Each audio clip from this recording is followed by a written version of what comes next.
안녕하세요. 성북구에서 개원하고 있는 서울온샘치과 강문호 원장입니다. 치과의료선교회 학술대회에 발표연자로 섬길 수 있게 되어서 저에게는 큰 영광입니다. 발표할 수 있는 기회를 주신 치과의료선교회 남세진 회장님과 장원건 대회장님께 감사드리고요. 코로나 시대에 우리의 진료의 기본을 돌아보자는 의미로 이번 학술대회가 준비되어서 저는 발치를 되돌아보고자 합니다. 제목은 발치 초심자를 위한 핵심만 알려줄게 이고요. 1년에서 5년 차 이제 막 진료를 시작하신 분들께 아무쪼록 도움이 되었으면 하는 바람입니다.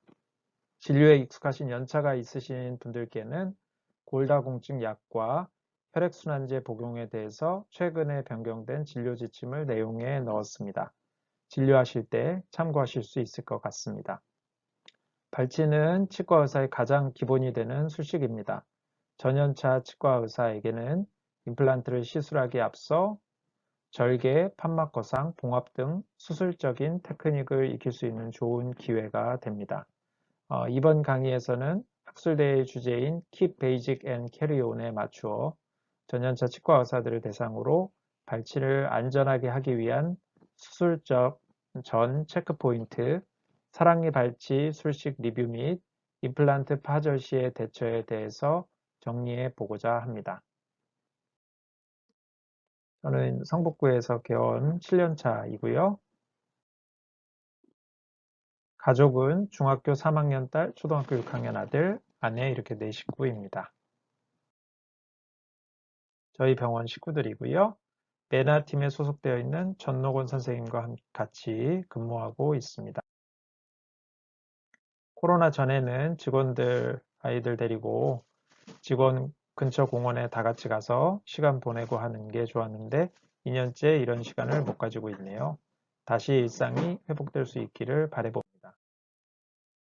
점차 고령화 사회로 변하고 있는 우리나라에 맞춰 병원의 고령 환자 또한 증가하고 있습니다. 고령 환자 중에는 만성 전신질환자, 복수 투약을 하고 계시는 환자분들이 많이 있고요. 또 이에 따라 치과 치료와의 과정이 달라질 수 있고 치과 치료가 불가능할 수도 있기 때문에 문진 시 병력사항 및 투약 여부를 정확히 파악하는 것이 중요하다고 하겠습니다. 발치를 잘하는 것도 중요하지만 그 전에 전신질환에 대해 체크를 잘 하는 것도 중요합니다. 고혈압, 당뇨 같은 질환이 잘 조절되는지, 감염성 질환은 없는지, 수술 이력이나 약물 알러지 등을 체크해야 합니다. 전신질환을 다 다룰 수는 없기 때문에 이번 강의에서는 최근 제일 이슈가 되는 혈액순환제 복용 환자와 골다공증 투약 환자에 대해서 알아보고자 합니다. 우선 혈액순환제 복용 환자 어떻게 치과 진료를 진행하면 좋을지에 대해서 알아보도록 하겠습니다. 작년 1월에 구강외과 학회에서 항혈전제 투여 환자의 치과 진료 지침 선포식이 있었는데요. 심장내과 선생님들과 5차례 컨퍼런스를 통해 정해진 진료 지침으로 혈액순환제 복용 환자의 치과 진료에 대한 가장 최신 지견이고 검증된 진료 지침이라 할 수 있겠습니다.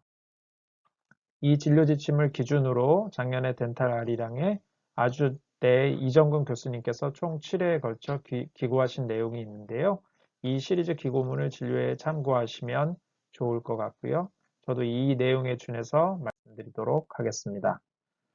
기존의 심혈관 질환 예방 목적으로 아스피린을 드시고 계시는 환자분들이 많았는데요. 2019년도 자마 온라인판에 이 시스테믹 리뷰 논문이 나오면서 더 이상 예방적 목적으로는 아스피린 처방을 하지 않도록 권고하고 있습니다. 이 논문의 중심 질문은 심혈관 질환이 없는 사람이 아스피린을 복용할 때 심혈관 질환 발생과 출혈 발생에 어떤 관계가 있는가인데요. 결론은 아스피린 복용이 심혈관 질환 발생을 줄이지만 출혈 위험을 증가시킨다입니다.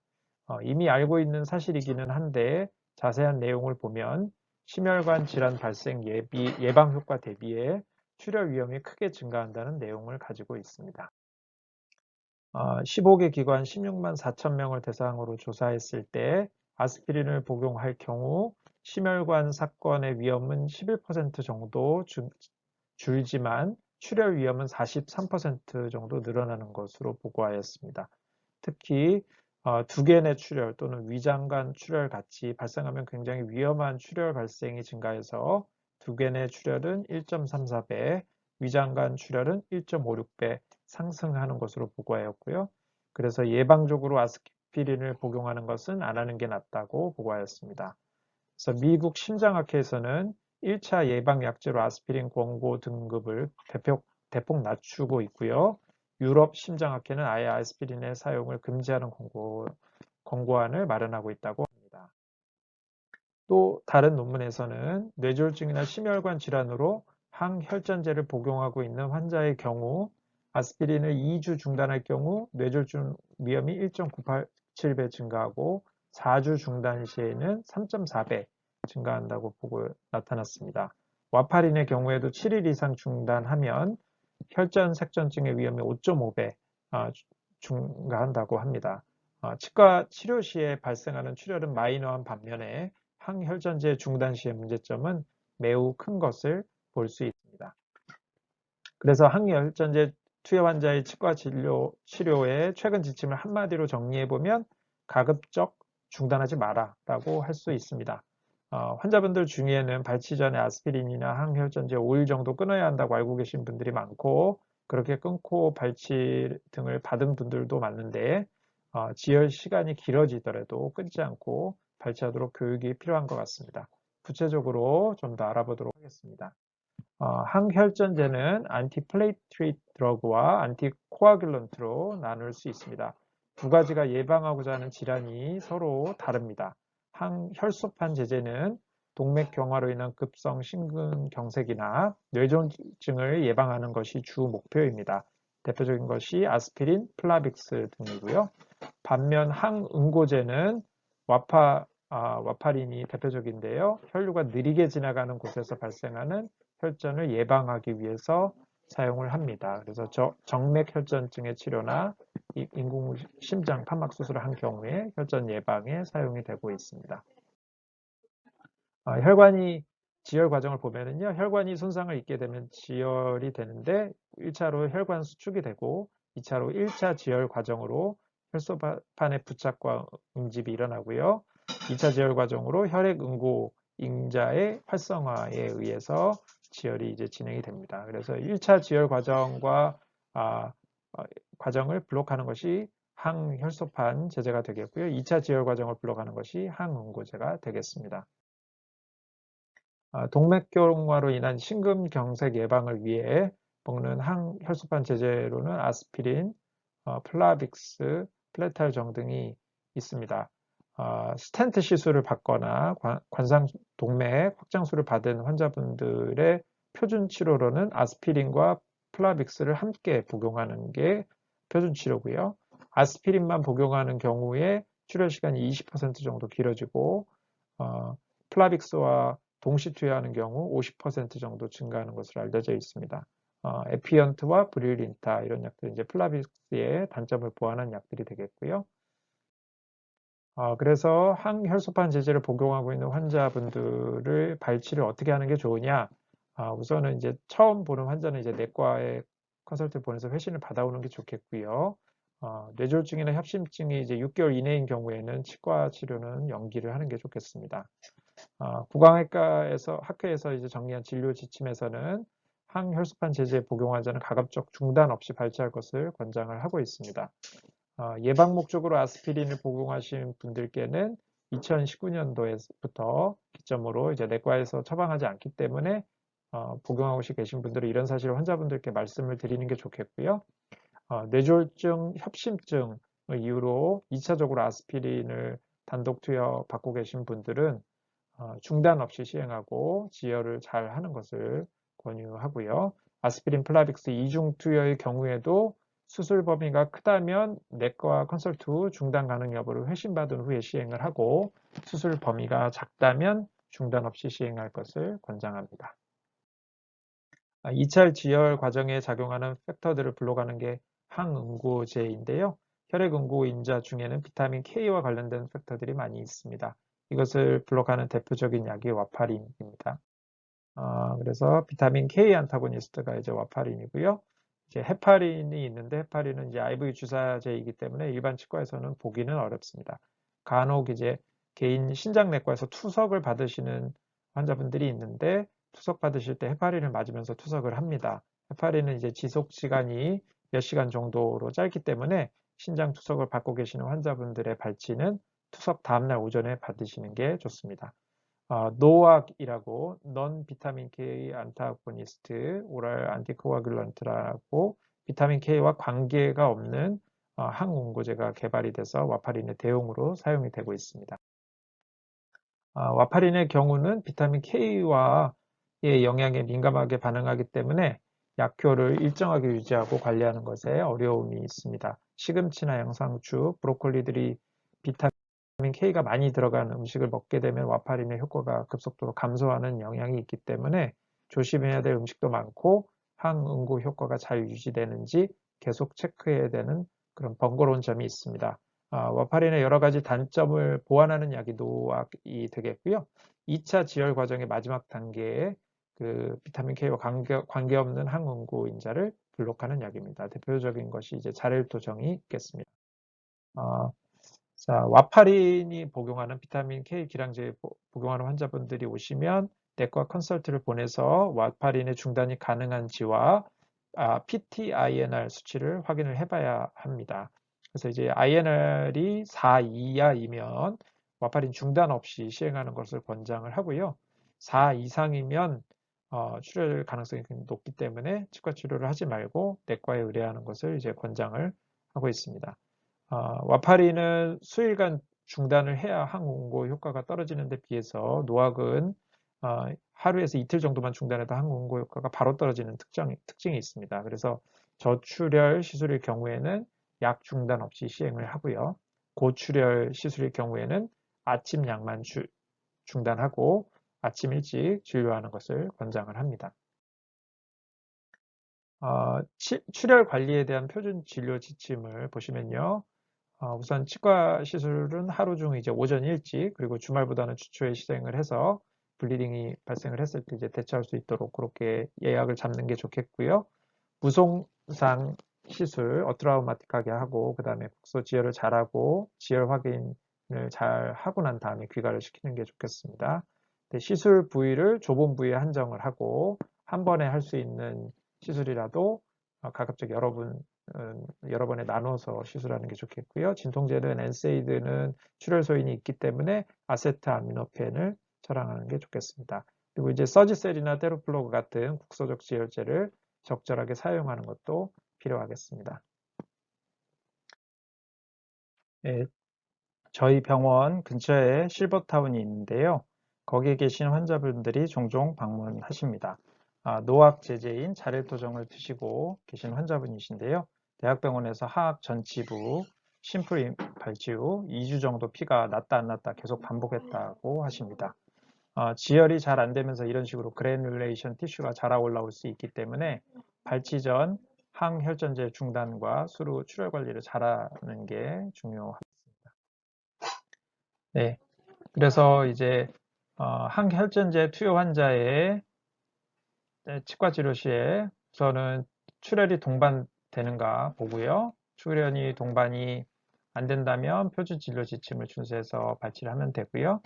동반이 된다면 투약이 평생 지속적인가? 보통 이제 어, 어, 평생 동안 이제 항혈전제 같은 거를 드시게 되는데 그렇지 않다면 이제 치료를 연기해서 이제 투약을 이제 끊은 이후에 진료를 하는 걸로 의뢰를 하고요. 평생 지속을 한다면 이제 발치를 어쩔 수 없이 해야 되는데 다른 내과 질환과 동반이 된다면 내과 의뢰해서 검사를 하고 동반이 되지 않는다면 이제 항혈전제의 종류에 따라서 발치 여부를 결정하면 되겠습니다. 항혈소판 제제의 경우에는 가급적이면 끊지 않고 하는 것을 권유를 하고요.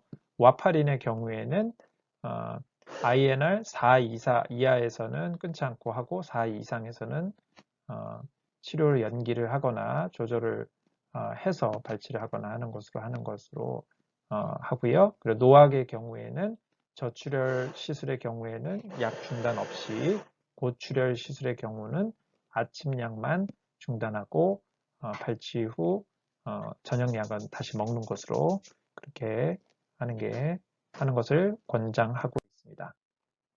예. 다음으로 이제 발치 전 꼭 체크해야 할 것으로 골다공증 약 복용 여부입니다. 골다공증 약 복용 후 턱부의 괴사가 나타나는 물온즈 때문에 이슈가 되었는데요. 대표적인 약인 비스포스포네이트는 골의 칼슘과 결합돼서 오스테오클라스트에 의한 흡수를 억제하는 역할을 합니다. 이게 골 흡수를 억제해서 골다공증을 예방하는 효과가 있지만 반대로 오래된 뼈가 흡수되고 새로운 뼈가 생성되는 정상적인 본 리모델링 기전을 방해하는 문제가 있습니다. 그래서 이제 5년 이상 비스포스포네이트를 장기간 복용하면 골절이 오히려 증가하는 경향이 있어서 5년 이후에는 1년 이상의 투약 휴지기를 갖게 됩니다. 비스포스포네이트 약제는 알렌드로네이트, 이반드로네이트 등의 이름을 가지고 있습니다. 골내 방광기가 1년에서 10년으로 매우 오랫동안 골에 잔존하게 됩니다. 이런 문제점으로 많이 사용되고 있는 약이 데노스맙이라는 약입니다. 방광기가 1개월 정도로 짧아 골내 잔존 용량에 대한 조절이 쉽고 6개월에 한 번만 맞으면 되기 때문에 주사로 맞으면 되기 때문에 편의성이 있습니다. 비스포스포네이트 계통의 약이 아민임에도 이 약 역시 골 괴사를 일으킬 수 있습니다. 2015년도에 대한골대사학회와 고강외과 학회에서 악골 골괴사증에 대한 공고안을 냈습니다. 여기에서 이제 물온지의 정의를 보시면은요, 과거에 골흡수 억제제나 혈관 신생 억제제를 사용한 경우 8주 이상 턱뼈가 노출되거나 구강 내 구강 외 누공이 발생한 경우 방사선 치료 병력이 없는 경우를 물온지로 정의를 하고요.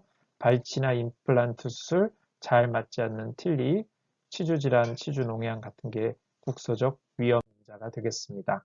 유병률은 대부분의 국외 연구에서는 0.001% 이하로 매우 낮게 보고가 되고 있고요.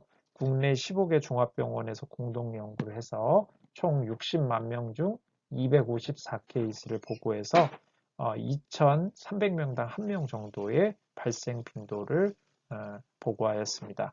하이도즈 비스포스포네이트를 종양 환자에서는 캔서 환자에서 이제 치료 목적으로 사용을 하는데요. 이럴 때는 1% 정도 보고가 돼서 그냥 일반 골다공증 환자에서보다 50에서 100배 정도 발생 비율이 높은 것으로 알려져 있습니다. 경구 비스포스포네이트에서는 드시는 경우는 10만 명당 1명 정도이고요. 주사제 치료 환자에서는 0에서 90명으로 보고되기 때문에 주사제로 치료받는 환자를 주의해야겠습니다. 4년 이상 복용을 기준으로 발생 빈도가 증가하는 것으로 보고가 됩니다. 치료 방법으로는요. 스테이지 1, 2, 3로 나누는데 무증상 상태에서 뼈만 노출되는 경우는 헥사가글 등을 통해서 이제 세컨더리 힐링을 도모를 하고요. 통증 동반하면서 염증이나 감염이 있는 경우 항생제 투여, 이제 큐레테지 같은 거를 시도를 해볼 수 있겠고요. 더 이제 심하게 퍼진 경우는 이제 전체를 절제해내는 그런 시술들이 필요할 수 있겠습니다. 그래서 골다공증 약을 복용 중인 환자를 발치할 때는 예방이 최우선이니까 치과 치료 전후에 구강위생을 증진시키는 게 중요하겠고요. 물온즈 발생에 대한 동의서를 받아들이는 게 좋겠습니다. 권고안에서는 4년 이내 복용의 경우 발생률이 매우 낮기 때문에 치료 계획을 변경할 필요는 없겠다라고 권고하고 있고요. 4년 초과 시에 수술 전후에 2에서 4개월 정도 투약을 중단하는 기간을 둘 것을 권고하고 있습니다. 비스포스포네이트의 경우에는 본에 잔존하는 기간이 수년으로 길기 때문에 이 정도 투약 중단으로 100% 물온지 예방이 가능하다고 할 수는 없기 때문에 환자에게 잘 숙지시키는 게 중요하겠습니다. 2019년도 트리플오 리뷰 저널 논문에서도 드러그 홀리데이가 약을 수술 전후에 이제 2달에서 4달 정도 끊는 게 물온즈를 발생을 감소시킨다는 증거는 없다고 이렇게 말하고 있고요. 다만 이런 기준들을 잘 지켜서 하는 게 물온즈가 발생하더라도 분쟁 예방에는 도움이 될 것 같고 또 물온즈가 될 것 같습니다. 그리고 물온지가 걱정이 된다면 차라리 발치나 임플란트를 피하고 틀니 등으로 치료 계획을 변경하는 것도 방법이 되겠습니다. 비스포스포네이트는 매일이나 일주일에 한 번 경구 복용을 하거나 1에서 3개월 간격으로 주사제로 맞게 됩니다. 데노스맙은 6개월에 한 번 주사제로 맞기 때문에 비스포스포네이트와 구분이 되고요. 데노스맙은 반감기가 짧기 때문에 다음 주사제 맞기 2, 3개월 전에 발치 등의 치료를 하는 게 가능합니다. 의학 유튜브 채널인 비욘디에서 골다공증을 주로 진료하시는 백병원 교수님께서 설명해 주시는 영상이 있는데요. 골다공증 환자분들이 치과 진료 어떻게 해야 되는지 많이 물어보시는 것 같습니다. 건구안과 마찬가지로 비스포스포네이트는 4년 이상 사용 시 2달간 중단, 데노스밥의 경우 다음 투약 2, 3개월 전에 진료를 받아라. 이렇게 설명하고 있는 것을 볼 수 있습니다. 예, 지금까지 발치 전 체크 포인트로 골다공증 약과 항혈전제 복용에 대해서 알아봤고요. 다음은 사랑니 발치의 기본 술식과 수루 처치에 대해서 말씀드리도록 하겠습니다. 예, 매복된 사랑니이고요. 파노라마 사진입니다. 하치조 신경이 겹쳐져 있는 것을 볼 수 있고요. 이런 때는 CT를 찍어봐서 하치조 신경과 사랑니 루트의 3차원적 관계를 확인해 보는 것이 중요하겠습니다. CT상에서 신경과 사랑니 사이에 공간이 있다면 너브 데미지는 크게 걱정하지 않아도 되고 사랑니 뿌리와 하치조 신경이 접촉해 있다면 발치 시 주의를 해야 하겠습니다. 콤빔 CT를 찍어봤고요. 48번 루트에 하치조 신경이 맞닿아 있는 것을 확인할 수 있습니다. 48번 루트가 두 개로 벌어져 있거나 하지 않고 끝부분만 신경과 닿아 있는 정도라면 발치 시 루트가 부드럽게 나오기만 하면 실제 너브 데미지가 발생할 확률은 매우 낮습니다. 엑시알비아에서 보면 루트의 끝이 외축으로 휘어 있는 것을 볼 수 있습니다. 파노라마에서 루트가 휘어 있는 것이 확인이 될 때도 있지만 이 환자처럼 파노라마에서는 휘어 있지 않은데 CT상으로 협설로 루트가 휘어 있을 수 있습니다. 이런 방향을 잘 생각해서 엘리베이터를 사용해야 루트 프랙처 없이 발치할 수 있습니다. 이렇게 잇몸이 완전히 덮여 있는 경우에는 발치 후 프라이머리 클로저를 하게 되면 혈병이 차면서 얼굴이 많이 붓게 됩니다. 멍이 많이 들기도 하고요. 일반적으로 발치와는 오픈 운드 상태로 세컨더리 힐링을 보이기 때문에 7번 뒤쪽 잇몸을 좀 절개 후 제거를 해서 오픈 운드를 만들어주는 형태로 인시전 디자인을 합니다. 저는 이런 식으로 인시전 라인을 주는 것을 선호합니다. 7번 디스탈 쪽에 삼각형 형태로 인시전을 주어서 제거를 해서 수처 이후에도 오픈 상태가 유지되도록 하고요. 7번의 디스토버칼 라인 앵글 쪽에서 버티칼 인시전을 부여합니다. 7번 디스탈 쪽에 삼각형 형태로 잇몸을 제거하고 박리를 시행합니다. 박리할 때는 가급적 페리오스티움이 찢어지지 않게 깔끔하게 서브 페리오스티알로 박리하는 게 좋습니다. 페리오스티움이 찢어지면 박리가 되면 더 많이 붓게 되고요. 서지컬 라운드 버를 이용해서 크라운 주변의 골을 삭제하여 크라운을 좀 더 노출을 시킵니다. 사용하는 핸드피스는 저는 일반적인 하이 핸드피스를 사용하고 있습니다. 45도 각도를 보이는 하이 핸드피스는 사랑니 발치 시에는 접근이 더 용이해서 이걸 주로 사용하시는 선생님들도 계시고요. 로우 핸드피스 로우 스피드 스트레이트 핸드피스를 사용하시는 분들도 계신데요. 전기 모터 로우 스피드가 토크가 좋기 때문에 치아 분리가 빨리 되고 접근도 용이한 장점이 있습니다. 제가 주로 사용하는 버는 라운드버와 코멧에서 나온 본 커터를 사용합니다.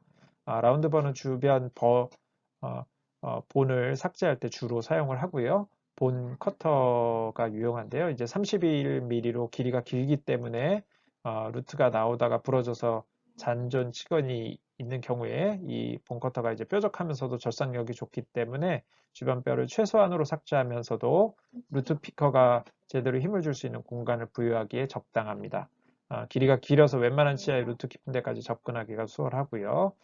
이전에는 리테인드 루트가 깊숙이 남아서 뽑아야 될 때는 스트레이트 핸드피스에 피셔버를 끼워서 썼던 경우가 많았는데 이 본 커터를 사용한 이후에는 하이 핸드피스만 사용해도 충분한 것 같습니다. 네, 라운드 벌을 이용해서 오돈토미를 시행을 하고요. 사랑니를 뽑을 때 제일 잘해야 되는 부분이 이 오돈토미를 링구알 쪽에서 충분히 확실하게 하는 것이 중요합니다. 보통 이제 링구알 쪽으로 확실히 노출이 안 된 상태에서 이제 오돈토미를 하다 보면 링구알 쪽이 잘 잘리지 않은 상태에서 크라운을 빼게 되고 이 부분이 이제 남게 되는데요. 그러면 이제 루트에 아무리 힘을 줘도 나오지가 않습니다. 링구알 플레이트가 얇기 때문에 남아있는 부분을 제거하는데 이제 굉장히 이제 좀 조심스럽고요. 링구알 플레이트가 부러지면은 내축으로 이제 데미지를 입게 되고 그러면 이제 링구알 러브 손상 가능성이 있기 때문에 조심해야 돼서 조심히 하다 보면 또 시간이 많이 걸리게 됩니다. 사진처럼 서지컬 큐렛 등으로 확실하게 시야를 확보를 어시스트가 잡고 있게 하거나 이렇게 해서 확실히 시야를 확보해서 오돈토미를 링구알 쪽까지 확실하게 시행을 해서 크라운의 절반을 확실하게 제거하는 게 사랑니 발치 시간을 줄이는 키 포인트가 되겠습니다. 네, 크라운을 잘 제거한 이후에는 루트를 발치해야 되는데요. 루트 주변 뼈를 충분히 깊이 제거하는 것이 발치 시에 도움이 됩니다. 두꺼운 루트 피커나 엘리베이터를 넣어서 럭시에이션을 해보면 루트가 움직이는 방향이 있고 또 반대로 전혀 움직이지 않는 방향이 있습니다. 루트 팁의 형태에 따라서 휘어져 있는 경우에 이제 부드럽게 나오는 방향이 있고요. 반대 방향으로 하게 되면은 이제 루트 팁이 걸려서 꿈쩍도 안 하거나 더 힘을 주면 루트 팁이 이제 부러지면서 나오게 됩니다. 그래서 이제 CT나 파노라마 상에서는 루트 팁의 휘어진 정도까지 판별하기 어려운 경우가 많이 있기 때문에 이것은 루트를 발치할 때 이제 엘리베이터를 좌우로 힘을 줘보면 루트가 이제 들썩들썩 하는 방향이 있습니다. 그 방향을 확인해 가면서 그 방향을 위주로 해서 힘을 주는 게 좋겠습니다. 네, 발치 후의 상태입니다. 네, 발치된 루트의 모습입니다. 네, 저는 발치 후에는 환자가 다음날 내원이 가능하다고 하면 실라스틱 드레인을 하나 넣어서 고정을 합니다. 이렇게 드레인을 넣어두면 이제 붓기가 훨씬 덜하고 통증도 훨씬 덜해야 합니다.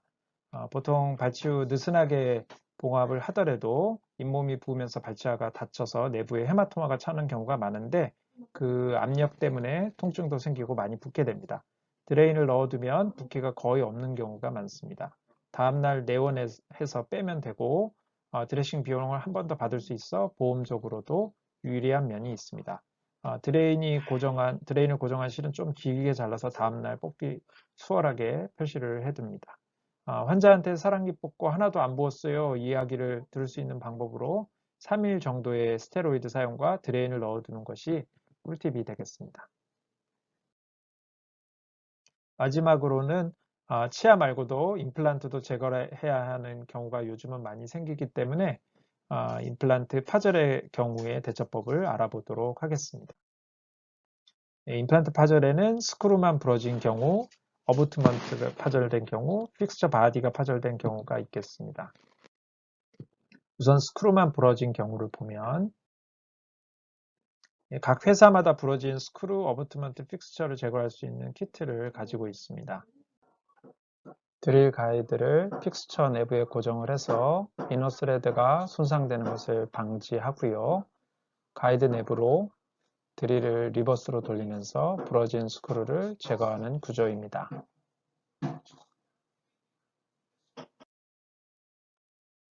네. 스크루가 이런 식으로 이제 프랙처 되기 전에 보통은 이제 스크루 루즈닝이 생기면서 환자가 모르고 사용하다가 부러지는 경우가 많습니다. 그래서 이미 부러져서 남아있는 스크루를 익스플로러로 이렇게 살살 돌려보면 돌아가는 경우도 많이 있습니다. 그런 경우에는 이제 엔도 익스플로러 같은 기구로 이제 살살 돌려서 제거를 하면 되겠고요. 스크루가 이제 콜드 웰딩 되면서 이제 꿈쩍도 안 하는 경우에는 앞에서 보여드렸던 여러 회사의 스크루 리무벌 키트를 이용하시면 되겠습니다. 네, 케이스를 보시면 임플란트 브릿지 되어 있던 보철물이 앞쪽 임플란트의 스크루가 프랙처 되면서 보철물이 탈락한 상태입니다. 네, 시야 확보를 위해서 판막을 고상을 하고요. 네, 드릴 가드를 장착한 이후에 집게발처럼 생긴 이제 리버스 드릴 역방향으로 회전해서 이렇게 제거를 하게 됩니다. 네, 제거한 부러진 스크루의 모습입니다. 잘 나왔는지 엑스레이에서 확인을 하게 되고요. 다음은 어버트 파절의 경우입니다. 26번 임플란트를 잘 사용하시던 환자분이신데요. 어버트먼트가 부러져서 오셨습니다. 픽스처 내에 부러진 어버트먼트를 볼 수 있습니다. 스크루와 부러진 어버트먼트가 남아있는 상태입니다. 네, 스크루는 빼면 되는데 부러진 어버트먼트는 픽스처 내부와 콜드 웰딩 되면서 잘 나오지 않습니다. 굉장히 빼기 어렵습니다. 예, 어버트를 버로 갈아서 뺄 수도 있겠죠. 그런데 이러다가 이제 이너 스레드에 데미지를 줄 수가 있습니다. 이렇게 데미지가 생겨가지고 새 어버트먼트가 이제 고정이 되지 않으면 임플란트를 제거하는 경우도 발생할 수 있습니다. 정말 만나기 싫은 경우죠. 네, 어버트먼트 제거를 위해서 이런 팁들이 임플란트 회사마다 개발되어 있습니다. 이 디바이스의 thread는 역방향으로 돌릴수록 점점 더 잠기는 방향으로 들어가게 됩니다. 부러진 어버트먼트 내부와 디바이스의 thread가 강하게 고정되는 그런 구조입니다. 네, 토크 렌치를 이용해서 40N 이상으로 강하게 조여주는 것이 좋고요. 이렇게 해서 콜드 웰딩된 프릭션 스트레스를 해소해 주게 됩니다. 네, 고정이 단단하게 되었다면 상방으로 빼내는 식으로 잡아당기면 생각보다 잘 안 빠지고요. 디바이스만 빠지는 경우가 많습니다. 이보다는 40N 이상으로 조여놓고 옆에서 탁탁 치는 식으로 이렇게 이제 측방력을 가하면 어버트먼트와 픽스처 내부 사이에 유격이 발생하게 됩니다. 이렇게 이제 부러진 어버트먼트와 디바이스가 한꺼번에 나오게 됩니다. 부러진 어버트먼트가 잘 나온 모습입니다. 네, 쉽고 좋은 방법이죠. 예, 부러진 어버트먼트가 제거가 잘 된 모습이고요. 엑스레이에서 제거된 것을 확인해 보았습니다. 새로운 어버트먼트를 연결을 하고요. 네, 지르코니아 크라운으로 완성한 모습입니다. 엑스레이 사진이고요. 마지막으로 픽스처가 부러졌을 때의 경우입니다. 어버트먼트가 부러졌을 때와 마찬가지로 역방향으로 잠기는 디자인의 리무벌 팁들이 개발이 되어 있습니다. 네, 이렇게 이제 내부에서 이제 고정이 돼서 역방향으로 돌리면서 고정이 돼서 계속 역방향으로 돌리면 픽스처가 나오는 구조입니다. 스크루 루즈닝 상태에서 환자가 이제 모르고 있는 상태로 오래 사용하다 보면 이렇게 픽스처 자체가 부러지는 경우가 발생할 수 있습니다. 정기적인 검진을 통해 스크루 루즈닝이 없는지 잘 관찰하는 게 이런 걸 예방하는 데 이제 중요하겠고요. 이렇게 이제 픽스처 프랙처가 발생하면 임플란트 제거를 할 수밖에 없습니다. 브리지 커팅을 하고 판막을 거상을 해서 노출을 시키고요. 임플란트 주변 뼈를 이제 삭제를 하게 되는데요. 이런 경우에도 31mm 본 커터를 사용하면 골 삭제량을 최소로 줄이면서 엘리베이터를 넣을 수 있는 공간을 확보를 할 수 있습니다. 상부 스크루를 제거를 하고요.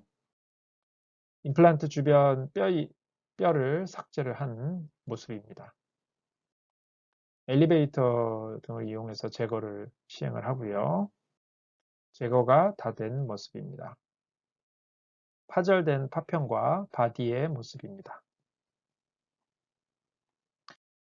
네, 제가 준비한 것은 여기까지이고요. 발치 전에 확인해야 될 사항으로 항혈전제 복용과 골다공증 약 복용 시 진료 기준을 말씀을 드렸고요. 사랑니 발치 시의 체크 포인트와 임플란트 파절 시의 대처법에 대해서 말씀드렸습니다. 예, 내가 자기의 일을 능숙한 사람을 보았느냐? 이러한 사람은 왕 앞에 설 것이요 천한 자 앞에 서지 아니하리라. 잠언의 말씀인데요. 우리는 이제 치과 의사로 일하며 하나님을 예배하는 사람들입니다. 자기 일에 능숙한 사람이 되는 과정에 저희 강의가 조금이나마 도움이 되셨기를 바랍니다. 경청해 주셔서 감사합니다.